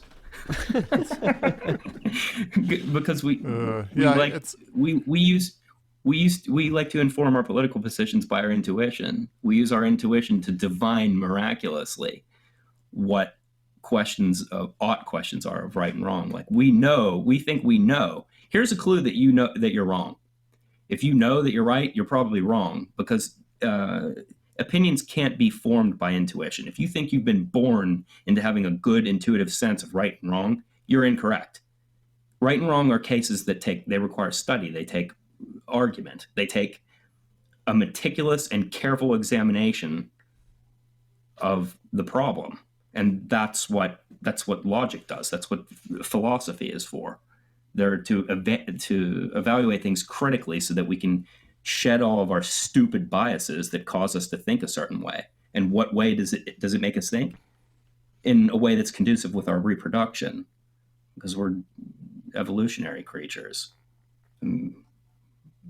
All discussions with me, I'll tell you right now, all discussions with me end in evolution. I will at some point come back to that. It is the central backbone that gives my worldview shape. Yeah, it's everywhere. It's everywhere. Yeah. You know, and as you said in the beginning, you said you observe things. You observe your fan with the blades. You look at that stuff. And I look at stuff too all the time. I look at everything I go past, any object, and you see, oh, look, this guy did exactly the same as this guy because this is naturally the best way to do it. You know, it's not just that they're both creative in the same way. It's just an evolution of steps or machining processes that only allow you to make a certain part that way. Yes, and there are constraints that are imposed on these design specifications, mathematical constraints, just physical parameters that are unavoidable, and you have to implement those from an engineering perspective.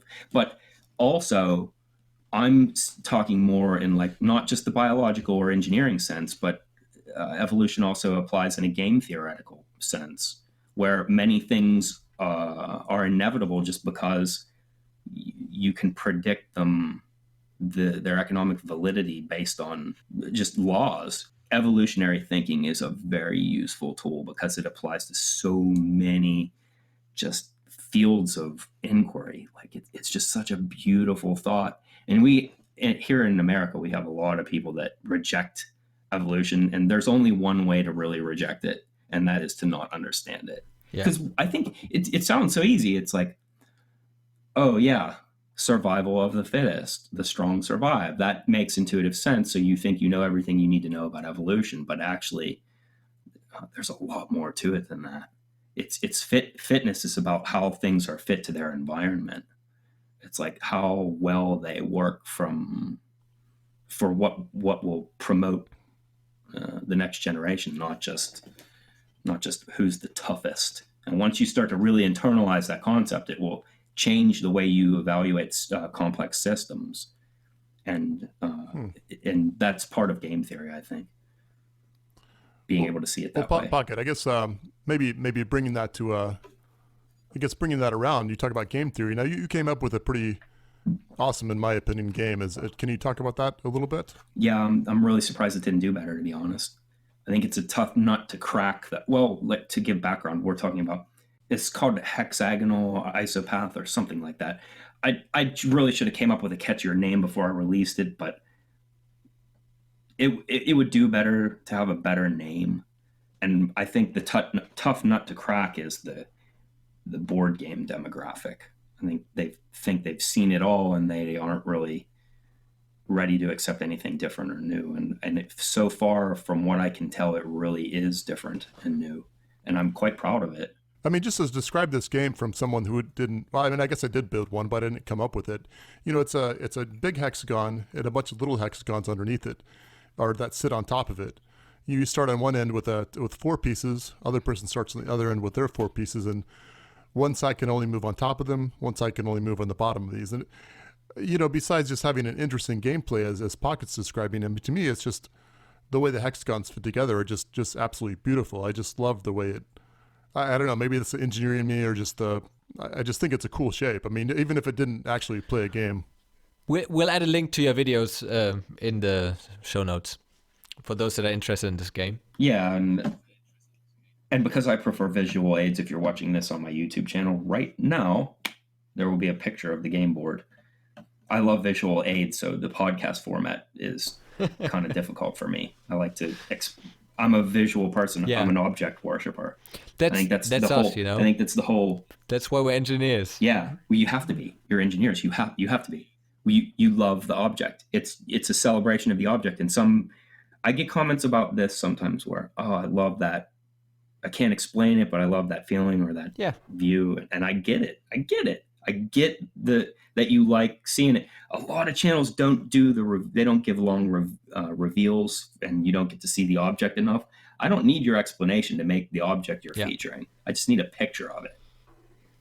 The explanation is for beginners, but I've made so many things over my life that I just need a picture of it. I'll make my own procedure, and maybe it won't be as streamlined or as well thought out as your procedure was, but that's not the case now, is it? I mean, honestly, people will release things that are still in their beta stage just because they want to get a video out. Yeah. Most of their procedures aren't very refined. Yeah, lots of stuff, lots of channels. They start out great, but suddenly they became daily video channels, and now they only build stuff that they can build in a week or in a day. Yeah, isn't that sad? Isn't that sad? Because they've got such a great potential to make amazing stuff, you know. There's so many good ones, though. We never did go over what our favorite channels are. Yeah, exactly. I answered the question, but I never asked you back because we drifted from it. What do you guys watch? Okay, so honestly, I'm not even making this up, but I really do like your channel quite a bit. It's like I think I mentioned I don't watch a lot of YouTube channels, but I think I like your second channel a little bit more just because it's kind of quirky and has you in it more. And, you know, you never know what kind of weird stuff you're going to come up with. Whereas the first one, it's a little more, I don't want to say formalized, but just, I don't know. It's a little bit better, but at the same time, it's not. It doesn't deviate enough. As off the cuff, if that makes any sense. And I think that only appeals to certain people. But I like it myself. I like the second one better too. But the first one, I don't speculate in the first one. That's the difference. Like the first one, I stick to the bare bones. These are the facts. This is what I did. I don't know. It's changed over time. I mean, my earlier ones were totally different, and I need to start taking it more seriously too. I apologize for that. Well, that's hey, whatever. Like the whole thing, I should take it more seriously. But there's this part of me deep down inside that's like, come on, man, you're just putting stupid videos on the internet. You can't treat that like a real job. You can't take it seriously. Well, but that's part of your style. That's why people subscribe to you. That's what they like about you. They could subscribe to other people, but they chose you, you know? Obviously, they have others too. But I don't patronize people, though. I'm not going to. I always think of that just horrible cliche that's, oh my God, you guys, update. Hi, everybody, I bought this beautiful watch. Here's the link on Amazon to buy it. Yeah, and I understand their struggle that they, you know, the struggle with advertising and the struggle with having sponsorship and putting a blurb for a product in the middle of your video presentation. But I'm so hesitant to do that. I never even monetized my channel until I had like well into several million views. And nobody remembers that now that I lost thousands of dollars of revenue just because I was stubborn. And I still don't have any sponsors. And they even send me stuff. They send me all sorts of cool puzzles and stuff. Lots of puzzle companies send me puzzles.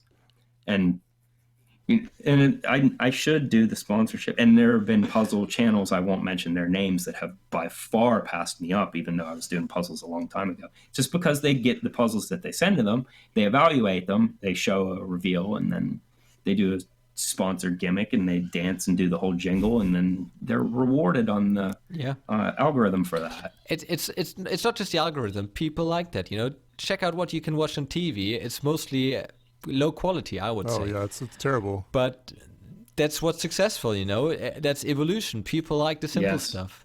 Yes. The great TV shows, they don't get the best ratings, and not the best actors, not the best money. Yeah. Well, now, Pocket, you touched on something. Oh, go ahead. Yeah, well, I touched on lots of things. That's my style. We're going to have to leave lots of loose ends. That's just, it's like my garage. Yeah. Well, two things we have to talk about: money and money.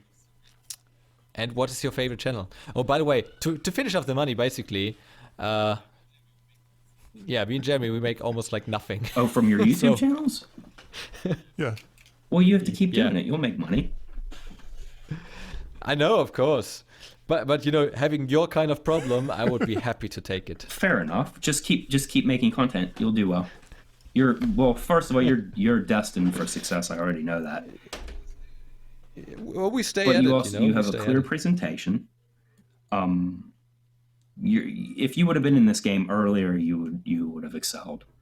A lot of it. No, really, you got a late start. Like you missed the bubble. I was in it early, but I didn't take it seriously. If I would have, then I would have a substantial channel at this point. Yeah, but I mean, you have right now 140,000 subscribers, right? So that's, I mean, to me, that's a pretty good channel. Is that not? You have a substantial channel. It's closer, isn't it? No? I thought it was like 190 or something, or 180.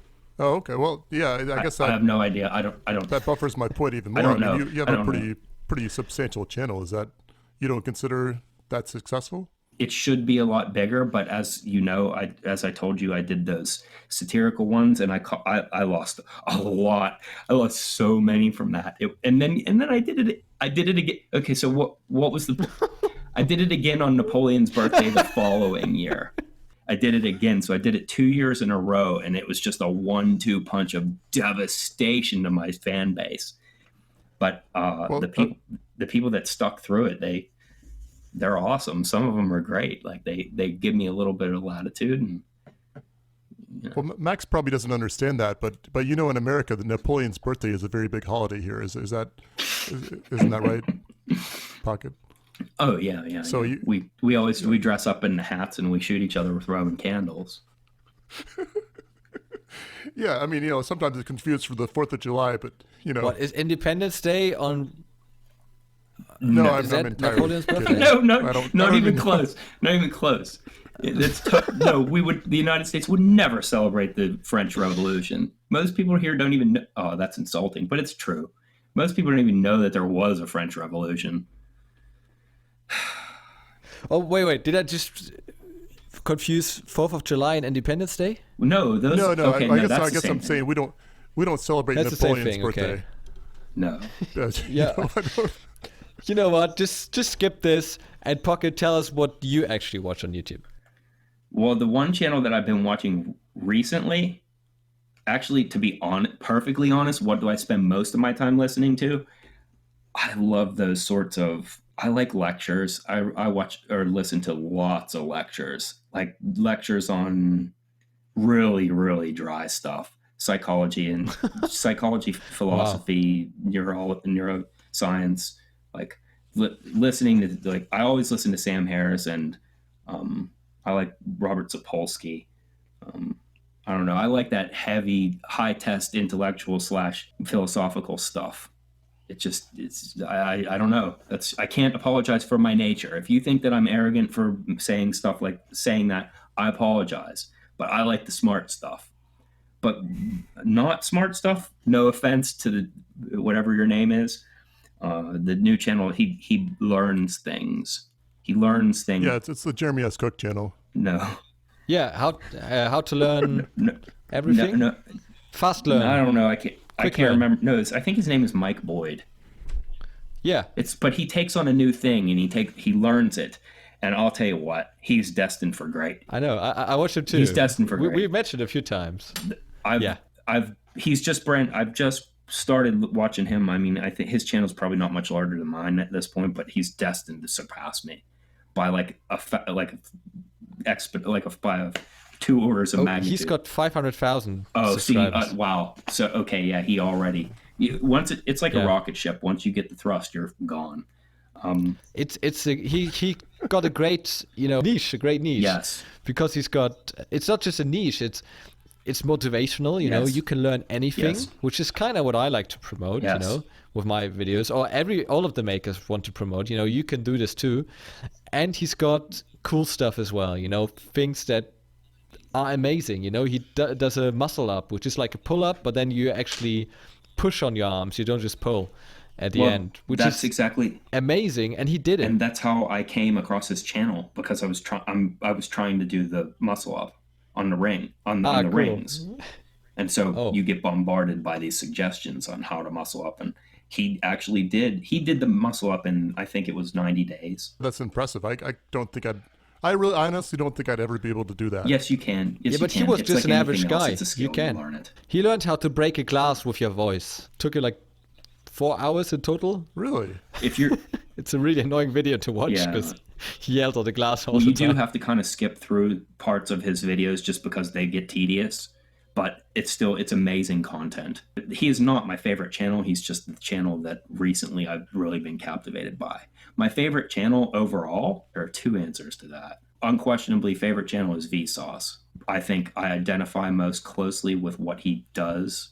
I think I'm most similar to him. I think the things that we're interested in are the same. But my favorite in our That's really interesting because, you know, he's got 12 million subscribers. who? Vsauce? Vsauce, Okay. yeah. So So it's actually something that can relate to everybody. You would think that an intellectual channel would be that successful. well, if you watch his early videos, they weren't intellectual. They were just downright trash. I mean, there were like video games and memes, and it doesn't matter. He's interesting, and he's a natural presenter. But he has an inquisitiveness to him that's brilliant and childlike at the same time, and he has a profound grasp of mathematical and philosophical concepts that should be foreign to somebody his age. He's brilliant. I just deeply admire the man. But in our what do you call it, genre though? In the woodworking engineering stuff, I have quite a few favorites, but I do have a clear favorite. There are 3, in my opinion, that really informed and changed what it is, like what people are doing now and making stuff in YouTube. And I think those were. Now, before I even say this, let me first start off with a disclaimer that my experience is limited, and you know, the number of videos that I've seen are different, and I was staring at a different screen than you guys were. So everybody's going to have a different opinion or take on this. But let me guess one. Okay, go ahead. Is Matthias Wandel. Well, that's the easy one. I don't think. Okay. I don't. I think just I watch all of his videos too. I just didn't mention him as my favorite because I think he's so big. He doesn't need any. He doesn't need a plug. You know.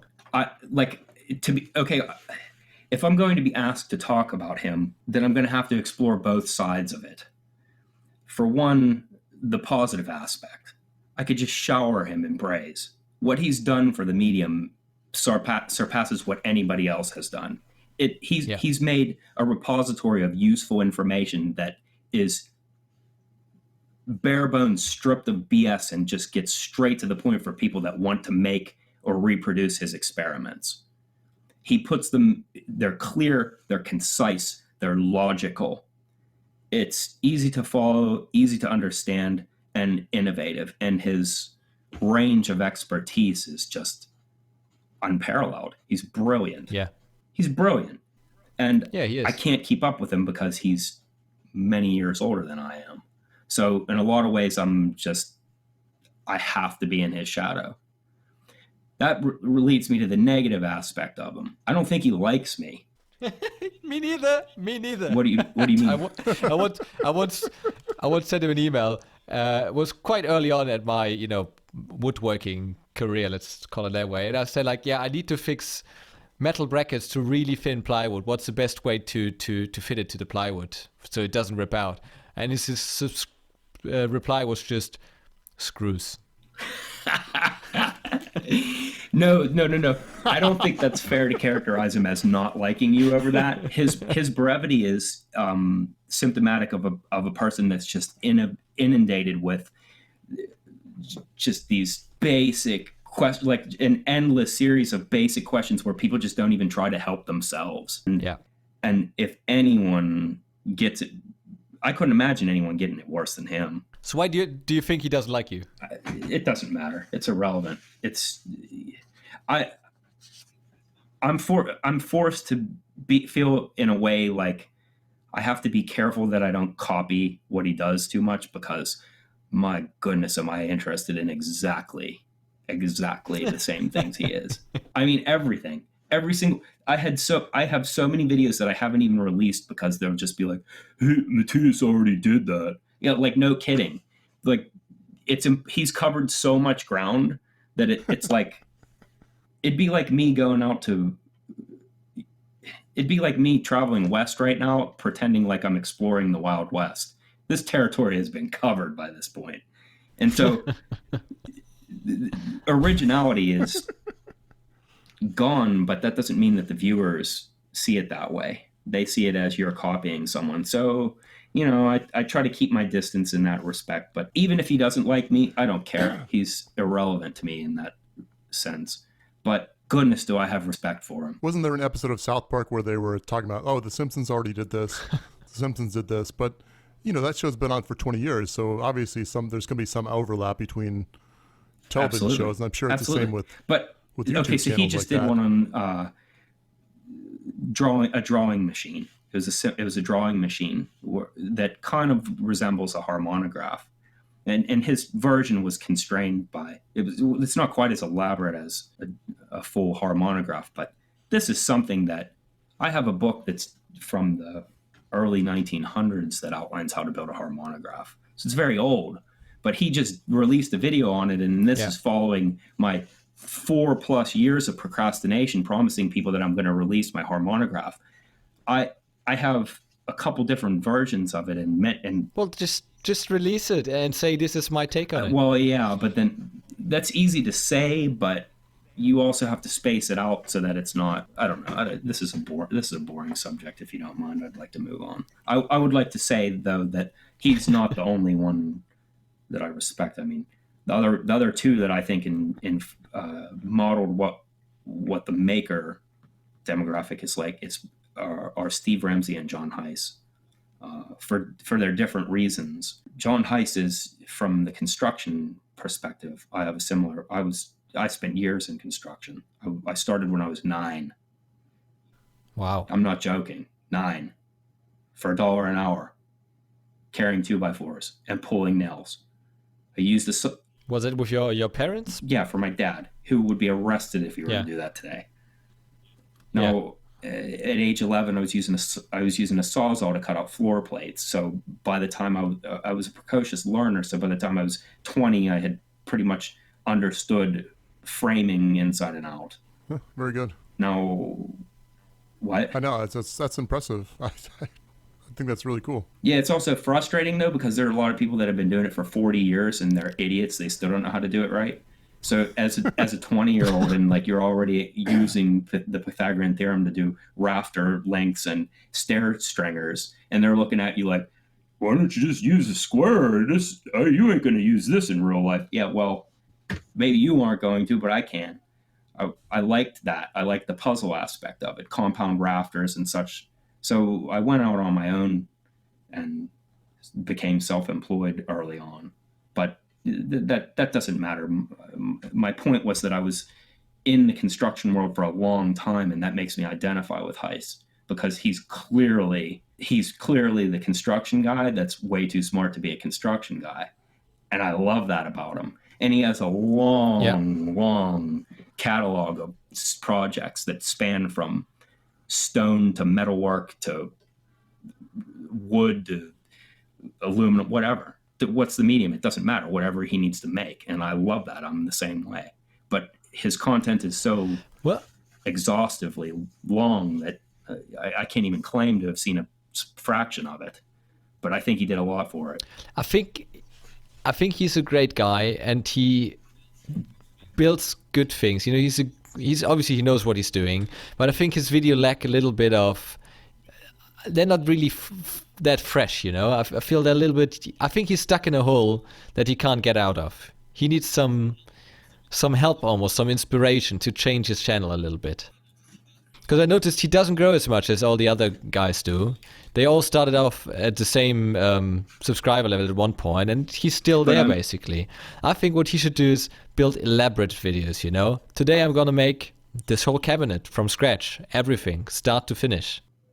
I see your point, but I'm evaluating based on content and based on that he was one of the early producers of content that helped define the format. Yeah, that's true. Because the format didn't exist at first. Now, this brings me, so yeah, he could probably do things flashier, but I think that he's a guy of integrity that he doesn't, because there are already way too many emulations of the king of random and the typical sort of success algorithm out there, where you patronize the viewers, you get the Patreon page and the, oh my God, thank you guys so much, here's an update, I love you guys. It's silliness, and he doesn't do that because he has, like I said, the construction background where that's just silliness. It's untenable to proceed that way. And I respect him for that. But now this leads me into the next person who I think really, really sculpted what we see today, and that's Steve Ramsey. Steve Ramsey, I love him. Although his content is very standard for my standard. He does great video production, of course, but you know, the stuff that he teaches, I already know most of the things. Yes, but standard is the key word. He set the standard. So let me go back about 10 years. And I remember I had this job where I had this little corner where I could do woodworking.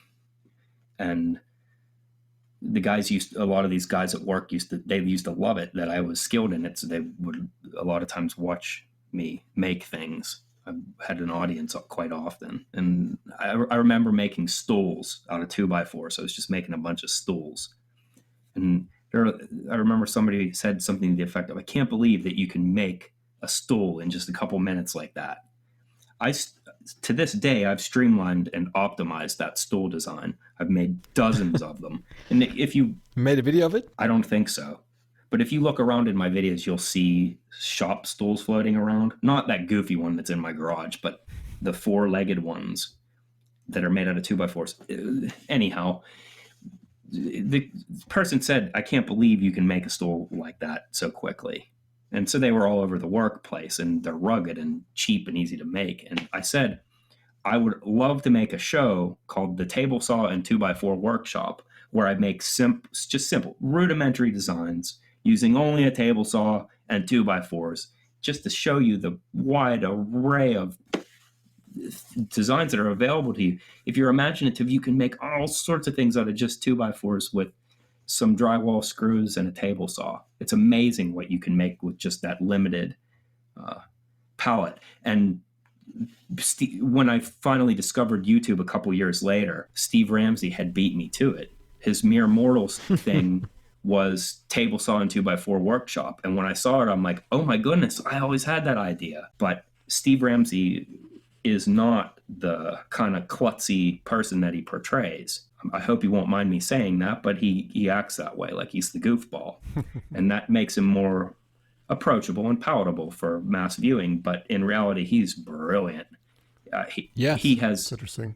You can clearly tell he's brilliant. Yeah, and it seeps through, and you can tell that he has some sort of media training as well. Like he has some kind of film background, because his understanding of media theory leaks out. And it's not just like, oh, he read a Wikipedia article about narrative structure or something like that. It's that it just leaks out that he's formally trained. Or maybe they train everyone that in California, but from where I'm from, you just don't know how filmmaking works that well. But but he's also a very entertaining person. Oh, and his sense of humor about the filming. His sense of humor is just there have been moments that have made me genuinely laugh out loud. The one that still gets me every once in a while, I will laugh to myself over this when I think about it. He made this Halloween video. It was a new option called Enable Live Comments, and he clicked it, and then this guy goes, "First!" Every time I see his face, and he says "first," I see his face in my head, it makes me laugh because of how ridiculous it is. But his sense of humor it defined the genre. All of us copy his format to some extent. He was the first one there. So everything is in some way a regurgitation of his early work. So Pocket, I got one more question for you. Then maybe we can wrap it up a little bit if that works for you guys. So what's the weirdest thing that somebody sent you? Because on your contact page, all I see is a PO box somewhere in Pennsylvania. Is that correct? And so people probably send you. Well, what's the craziest thing somebody sent you? The craziest thing someone sent? Ooh, I don't know. The craziest object? I don't know. None of them are all that bizarre. I mean, they're all a little bit bizarre, but none of the things that they sent have been like obscene bizarre. I mean, some of them are like, I kind of raise an eyebrow, like, what do I do with that? But some of the letters are more bizarre. All right, fair enough. I'm sorry I don't have a clear answer for that. If I had something that was just proper weird, I would bring it to your attention. But off the top of my head, I can't remember anything. You get a lot of mail from fans or enemies or, rival YouTubers? I've never had a handwritten hate message that I can remember. Oh, that would be cool, though. That would be, Okay, so there have been... It would be more respectable. There have been strange things that have fallen out of envelopes before. While I'm in my truck at the post office, you can't help it because they're fun. Some of the packages are downright fun to open up. So you're in your truck and you open it up and strange things spill onto your lap and you have to laugh. That could be I good don't or know. bad. All told, it's been good. I haven't had anthrax or anything yet, so... Not yet. No. All told, like, I know I complain a lot about negative comments, but please don't let me misrepresent. There have been some wonderful human beings from this. Like some of the people that I've met and corresponded with, and some of the people, especially the young kids, which probably has formed that image in my head that I told you about. The image of that kid that's a little bit younger than me, who's like, he just became an engineering major. And he's like, you've inspired me to start making things. I'm in mechanical engineering and I love making the cool stuff you do. And geometry is magical to me as well. Like when I think of him, it's awesome. Like I'll do anything to help you. If you're out there, kid, I will do anything that I can to help you. Come talk to me. If you're in silence and I don't know about you, then I can't help you. But we want to help you because you're our people. And I think that's the honesty that you need with your channel, that you have a goal of not just making money like some people do on YouTube, not necessarily in our genre, but in general. and you actually want to make the place, a little bit better, help other people out, teach people how to do things. Absolutely. But, if you're a math major, and my understanding of integration, if I make some explanation about calculus or something and you find it rudimentary, I'm sorry, but I can't do everything. Like I'm not thinking about you. I'm not thinking about you. I'm more of the Martin Gardner type or the Vsauce type. I'm not thinking about calc major or math majors. I'm thinking about the kid that's just starting in engineering and he's interested in the concept stuff like we are. I'm just going to say, kind of like you, I'm sure. It's just I find so much different stuff so interesting. I think that's maybe the beauty of YouTube and being able to put that out there.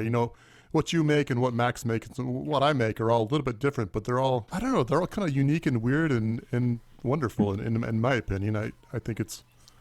They spark creativity.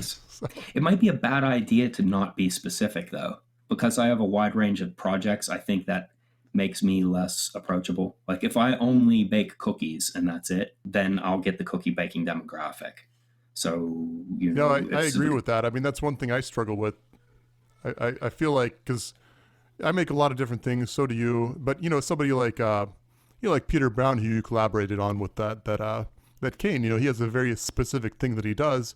He does it very well, and it's, somewhat consistent. And he gets a very good audience for that. And I don't know, I guess there's something to be said for that too. So I guess it's just, I don't know, I guess you could just gotta do your own thing, whatever that is. Before we go, I want to complain to Max about his recent video. Yeah, I agree. Why? It was pretty terrible. I can't believe you threw it out. It was beautiful. Well, it was rage. It was just rage. That's why it's not on camera when I actually did it. I was holding the router, trying to route something out. The router was kicking back. It was, me fighting the router and a stupid piece of wood. So I smashed it. Well, instead of taking all those steps with the epoxy, you could have just polyurethaned it and been done in an hour. Because that's what I did with mine, and it looks exactly the same. Yeah, thank you for telling me now. It's too late. But when I saw you break it, I'm like, oh my goodness, it was so beautiful. Plus, I also thought why I disagreed with what you did was because you passed the point of no return with that video. There's a point, how Adam Savage is fond of saying that failure is always an option? Yeah. I totally agree with that. But there's a point where you've resolved that failure is no longer an option and you're going to invest whatever resources you have at that point. That's tenacity and you need that. And like when you pass that point, when that epoxy bubbled, it's like I would have scraped it off with a razor blade and did it over again. I think what Pocket's saying, Max, is that if you fail at something, just don't publish it. Just keep it off the internet. No, hide it. Boy, that's a whole other topic of discussion is failure, because I don't post my failures on my main channel, but I think people love to see that, and it's something that I could do to improve my I will response from viewers. In all honesty, Max, I very much enjoyed that video. So did I. I'm relieved that it's done, really. I'm relieved. But I started with new things, which brings us to the next section, which is progress, and where we talk about what we actually did since the last podcast. So, Pocket, what have you been working on? Oh, I work on many things at the same time. I work on, at any given time, I work on a dozen prototypes. I consider them leads. There are leads to whether or not they'll be good videos. If they pass and become a prototype, then they go into the prototype pile where I may at some point make a video. So I work on many things, but the two projects that I'm working on now, they involve epoxy and spheres. Mm-hmm. Nice. It's very mysterious, just like your old persona. So we definitely love to hear that. It's so mysterious, right? No, it's not that it's irrelevant. That's all. My character is irrelevant. I just don't want it to become about look at me, look at me, look at me. It's just not important. I enjoyed your Christmas lights hanging thing too with the thing, because I need to put some too to I don't know how you put it, fit in with cultural norms or whatever you said. Did you like the music? That was borderline satire. It's just so. I just liked how you said, I can't remember exactly how you put it, but it's like, in order to fit in with cultural norms in my suburban neighborhood. It's something I like have to put up normative Christmas lights. values or something. Yeah, I was like, you know what? I kind of feel you there, because anyway, I probably need to put up some lights. So thanks for that. Oh God. My parents are actually on holiday and they asked me to decorate their house. What's the point? You're not even here. Why should I decorate this? Christmas is almost over. It's already mid of December. You could just tell them that you did. Well, they're coming back close to Christmas. You just tell them that you did. I mean, at least if you spend December at home, then okay. But if you just spend like 10 days here, what's the point? Well, they're in Florida, correct? Is that right? Max? Oh no, they moved on to Panama now. Oh, okay. Well, I was going to say, if they're in Florida, I could talk to some of my contacts, see if I could get them detained for a couple days. Get them detained. Have you been working on anything, Jeremy? Yeah, I actually, I just finished a battery pack video using the coin cells and some shrink wrap, which I thought that was pretty cool. It's done pretty well as a video so far. But probably the most interesting thing I've been working on is I made a bed for my son, and I actually got that installed yesterday, which was awesome. He really loved it. Has some engraved figures that I put on my CNC router, made it like some pictures of robots and stuff in his name, and I think it's gonna be really cool. So that's probably the coolest thing. I also put out a video on a battery pack I made from CR2032 batteries. Like I was telling Pocket, I can't stay focused on one genre at a time, apparently. So that's kind of my... CR2, which batteries? Oh, the tiny ones. The watch batteries. Yeah, the little coin cell batteries. I figured out a way to stick them together with shrink wrap, and that's going to be really good for projects in the future, I guess. Small stuff, high voltage. Yeah, exactly. So. And the secret project, which, my goodness, looks good. Yeah. What's that? That looks really good. The secret project for people that watch more than a minute. Oh yeah, no, I'm really excited about that one. Just stuffing all the electronics into the little controller, so that'll be fun. Hopefully somebody else won't make it before I get done with it. So. Oh, isn't that the truth? Yeah, but I guess it's rough out there. The idea market is rough. I'll probably release it either way. I guess I don't have the same. Fear of reprisal, like more popular YouTubers, whatever. But yeah, thanks. Glad you thought that was interesting. But that would never happen. You don't think so? No, it would. You would pay too much in PR capital if you went on the offensive against it's better to take the approach of, I don't mind that they copied my video. I kind of shouldn't even go on record saying this, but I've had plenty of mine copied. Some of it is just downright. Well, I'm not talking about the meme one where other people repost it. I'm not talking about that. There have been times where other personalities have taken something that I blatantly made and just posted it as their own. I don't like that because I always do attribution. If I step on someone else's toes, I will quickly give up proper attribution. Yeah. I mean, come on, that's the right way to do it. We're all in the same. I don't even get why people copy others, There's so many cool projects that you could do, so much good content. Most of the people I know in this genre have more things on their list that they can actually produce. No, that's so why would you need to copy somebody else? So agreed. Yeah, I mean, I've never copied anybody else, like made a hexagonal board game and put out a video on it or anything. But no. But that was your idea, yeah, right? Absolutely. That was your original idea. I remember. Oh, you're so mischaracterizing what I said. No, you gave. But No. I'm not.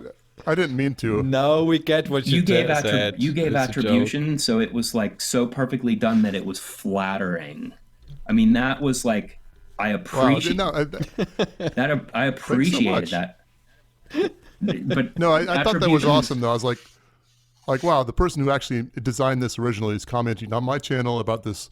I think it's pretty cool, and he thinks it's cool too. So I was super happy about that. So some people made electronic versions. By the way, if you don't want to make one, check the comments or the description in that video, and people made electronic versions, and one of them I really enjoyed. It was pretty good.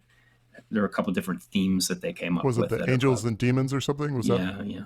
I really hope that it eventually catches on, not for my own satisfaction, but because I found the game to be genuinely good. It's hard to find a good two-player game. I like Hex and Othello and games like that, but it's not nearly as complicated as chess, but there are more permutations probably. Isopath, I mean. So, Right. Interesting. Jeremy, we should play this game online with your webcam. Yeah, we should do that sometime. So Max, what about you? What have you been working on this week or this month, for that matter? Oh, two things. I've been working a lot on my desk lamp, which is a really high-powered LED desk lamp. I did a lot of turning. It's turned out to be quite a lathe video, so lots of turning involved. But you could 3D print all of this if you wanted to. It would just be beefier. And that's getting close to finished, I hope. And the other thing is a big project. I'm building an electric hydrofoil. So it's like a surfboard, but with a wing underneath the water, and that actually gives you lift. And that's quite an involved build, because there's making the surfboard, making the electronics, figuring out the motor, the batteries, because it's really high-powered stuff. It will be 7 kilowatts. So it's like 3 kettles or 4 kettles. Well, I mean, how much current is coming out of this? Didn't you say it was something like 200 amps or something? 200 amps. That's, even getting components for 200 amps is really difficult. Yeah, that's like switches incredible. And plugs. I'm so out of my depth with you guys in electronic knowledge. I am in complete envy and awe when I hear you discuss it. The things that you guys do with electronics is amazing. And by the way, that's why I expressed it in kettles, because a kettle has like 1,500 watts, and it's really powerful. It makes water boil. But I've always wanted to make Lichtenberg fractals. They're Lichtenberg figures. Have you ever seen that? It's where you run. I know Prince Rupert drops. No. That's with that's with glass. It's the electric stuff in wood. Yes, the Prince Rupert drops are when you drop glass in water and it becomes fragile. The Lichtenberg figures are when you run electric current through a medium that gives a lot of resistance, and then it causes that beautiful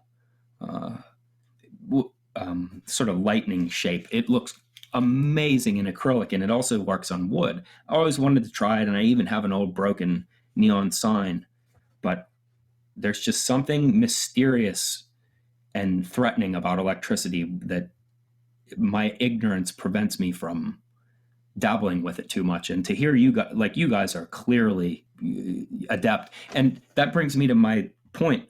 We never even discussed my resistance to technology. That was supposed to be my central theme here. We never even got into it. Oh well. Next time, I guess. Yeah. Why don't we have you on in a few months or whatever? I think it'd be awesome actually. Well, we'll also be good to talk progress with our guests. Yeah, and also the other ones we could also become better, because I keep interrupting you, and I hate to be overbearing. I'm conversationally overbearing, and I apologize for that. But also, we would get better at not tripping over each other and interrupting. Yeah. But that just happens because we can't see each other, and there's a delay in the line. Obviously, I'm in Germany, you're in Florida, and who knows I'm where in else. Pennsylvania. But I'm surprised how little lag there is. Yeah, we pay for the service. Oh. It costs money to run this podcast. Yeah, I mean, we make zero, by the way. I mean, Germany has the Angela Merkel supervises the internet connections there personally, right? She is a physicist. She's great. Oh, that's true. This, politics aside, she's a good person. She tries to do the best for the people. Oh yeah, but politics is something we should refrain from. Anything. We should refrain from that area of discussion, because it just brings more hate than I already have enough hate in my life. But how long have you been speaking English? I dare say it's not your native language. Well, I had a girlfriend from Australia when I was in year 10, 9, so that's where I learned a lot of English, and of course in school. And after that, I went abroad. I went to Peru, Costa Rica, and England for 7 years. So, well, you're an interesting personality. I look forward to getting to know you better at some point. This is same here. Maybe I could get your email address one day. To the listeners, this is the first time Max and I have ever spoken. So it's kind of bizarre to go on. That's right. As if we know each other when we really don't. Well, I'm sure I left some comments on your channel at some point. Yeah, you're the one that wrote those really nasty ones that hurt his feelings, right? Did I insult? Did I insult you? don't do that. My reputation precedes me. I will engage in the lowly YouTube argument. I will do it. No, you probably ignored me. You better bring. If you want to argue, I will. But I'm a good writer, and I will use. It better be factual because I will deconstruct your argument, and I love it. Do you ever see those? You ever see those mountain goats? How they butt heads? And you would think that it just smashes their brain off the side of their skull, and that's how I look at argument at times. I feel like polemics is, at least it could have been my calling. I just love kind of like real football, I guess, for Max's benefit. Real football. Real football. Oh, that's another area of conversation. We can really churn up some hatred with my position on the metric system. Oh yeah, I kind of wanted to talk about that. We definitely need to do this again because I'd love to. Earlier, while Pocket was getting ready to record this, Jeremy actually told me that the metric system is better, but he wouldn't admit it, of course. Yeah, I hope that's right? not. I'm not admitting that on You camera. could say better, but better with respect to what? Because all measurement systems are arbitrary, and if you think otherwise, you're incorrect. Yeah, that's right, Max. That's right. They are. Let's not get too deep into this. I knew I had a reason I wanted to get Pocket on here, and it's to He's outnumbered. for We a have him in the little corner. metric system beatdown. We have him in the corner. You know, an inch can be useful for something that's roughly the size of an inch. Like, you know, if I say, let's say I'm making a sock for that's a really bad idea. I'll cut this out. Let's say I make something that's just 1 inch thick. I could say, give me an inch thick of material. No. But if you want a slice of bread, you would want an inch big slice of bread. You don't get to cut out poorly formulated arguments out of the podcast to make your position seem stronger. That's not fair. So your argument is essentially thus. It's good for measuring things like a ruler. A ruler is a foot long, so it would be 12 inches. So it's easy to express that value in inches. No. No, ruler is 30 centimeters. Everybody knows that. No, nobody knows At least in that. Germany it is. I don't want to misrepresent. I'm teasing you. I totally admit, and I have a science background, I totally admit that the metric system is a thing of beauty because it represents our approach to standardization. But we're a long way off, and we have to remember historical context, and we have to keep in mind that all numerical systems are arbitrary. All measurement or expressive systems are arbitrary. Oh my goodness, our American system for gallons and such and ounces, I don't even understand it. It's stupid. Yeah. But you know what I liked in America? We went to Rib City in Florida in Cape Coral, and we had ribs, French fries, and you have a third side, which is just toast with garlic butter on top. Unnecessary, but it was very nice. Very nice. It reminded me of PewDiePie. I think we should go ahead and close out the podcast with this statement that, you know, there's two types of countries: those that use the metric system and those that have gone to the moon. And That's you so think unfair. I just came up with that out of the blue? Oh, that was we're quoting you on that. That's your quote. It's your original. That's why I work? just came up with that. I came up with that just now. He's from Florida, so he 2 knows. seconds. He knows I'm from space Florida. stuff. I mean, So you know space my stuff. family was involved in the rocket ships or something. I don't, or something like that. If that was Benjamin Franklin, by the way. What was it? That quote was Benjamin exactly. Franklin. Because he went to the moon. He shot himself there with the discerning cannon, viewer, I think. the discerning listener will probably find the flaw in that logic.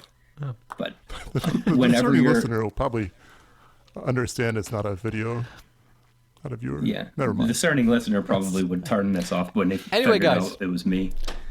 But Pocket, thank you very much for joining us today. It was great talking to you. It was quite a long episode, and it was really good meeting you. you as well. I wish you guys nothing but luck on your approach and improvement. You guys do awesome stuff, and I totally support the work that you're doing. Same for you. And don't take it too hard on the comments. No, I don't. By all means, Yeah. don't think that. I have perspective. You have to laugh. You have to laugh at it. You have to keep it at arm's length. Yeah, thanks so much, man. We really appreciate it, and it was a lot of fun. Okay, great talking to you guys. Bye-bye. See ya.